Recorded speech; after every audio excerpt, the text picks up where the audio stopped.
Hello everyone.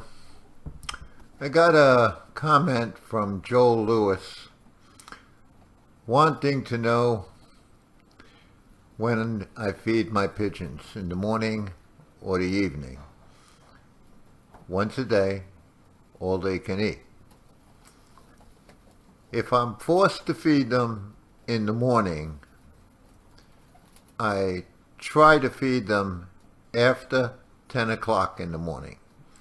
I just don't think the birds are quite hungry in the morning.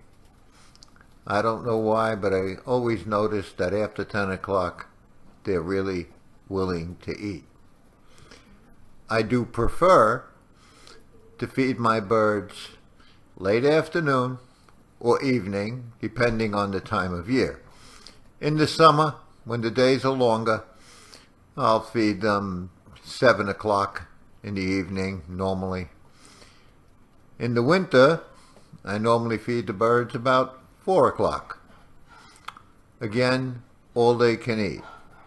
Now this depends on what you're feeding. If you're feeding your racing pigeons, you do want to feed them once a day, all they can eat. There's no young ones in the loft. They're not breeding, they're not doing anything except training and possibly racing. If you're breeding, you want to give them a little more. They're going to feed the babies, they're going to get hungry again, and they'll feed the babies again. I hope that covers that, and I hope that helps Joel out. Now, Joel also wanted to know about a real tiplet. That's a mixed question, kind of. There are many kinds of tiplets. There are bronzes, which you can let out, they fly. They're not a great flyer. We used to call them coppers up in New York. They're white eye. Some guys show them. They're a pretty pigeon. They're excellent feeders. If you need pumpers, they are excellent at it. Then there's booties. They're a showbird. Definitely a showbird. They got big frog eyes, kind of. And they have a short beak. They're definitely a showbird. In New York, the flying tiplets were called Canadians. We called them Canadians. They were long-faced birds. They used to fly for quite a few hours. In fact, up in Canada, one guy held the record for a long time. I don't know if it still stands, but it was like 23, 24 hours. Then another flying breed would be lofts. You might want to check his website. He's got some beautiful pigeons on there. He has flights, and he also has flying tiplets, a flying breed. They fly for hours and hours. These particular tiplets I got, they're not, I'm going to say, a real endurance flyer. They fly for me about 3 hours, sometimes 5, depending on the temperature and the heat. I like that because I have other things to do, and I like my pigeons in when I'm away.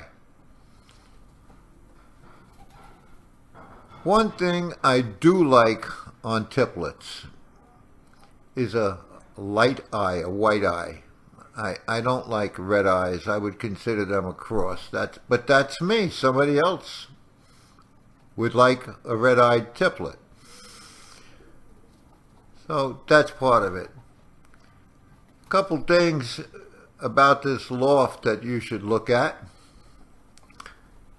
is the floor. You'll notice that I got all the nest boxes on the bottom sealed off. That makes it a lot easier for me to clean. It's a real easy loft to clean. I clean the nest boxes. They take me about 6-7 minutes, maybe 10. And then I scrape the floor. Real easy, real simple. It's not a wide area. It's probably about 3 feet. Also, in part of the video, you may notice at the end, I have a door, and I have a screen in front of it. I actually made a screen door. It don't open. I just put it up there. And that's my ventilation. The birds flatter, the dust goes out. The loft is really never very dusty. Not at all. The dust gets out. Some of the feathers get caught by the door. I clean them up. But cool air comes in the bottom of that door. The warm air goes out the top. And it kind of circulates everything in the loft. Now, as far as my tiplets are concerned, I have yellows. And that's what you're looking at right now is yellows. You see an Isabella up on the top there. And a couple of them are silver duns. I have a few white homers in there that you can see. But I also am breeding young ones out of these birds now. I'm keeping them in. I don't let them out. They're molting. I'm just going to let them go through the molt without flying them. And come to spring, I'll have a lot more pigeons to fly. Well, Joel, I hope I answered your questions. And as you can see, I'm feeding. What I'm feeding here is some sunflower, safflower, a few pellets mixed in, about 20% pellets, and some wild bird seed, little brewer's yeast, a little powdered milk, a little oil, a couple other things I put in there, but I can't remember them off the top of my head right now, and this video's coming to an end. Okay, thanks for watching. Give it a thumbs up, give it a thumbs down. Check the channel, there's some very good videos there. And I guess that's it.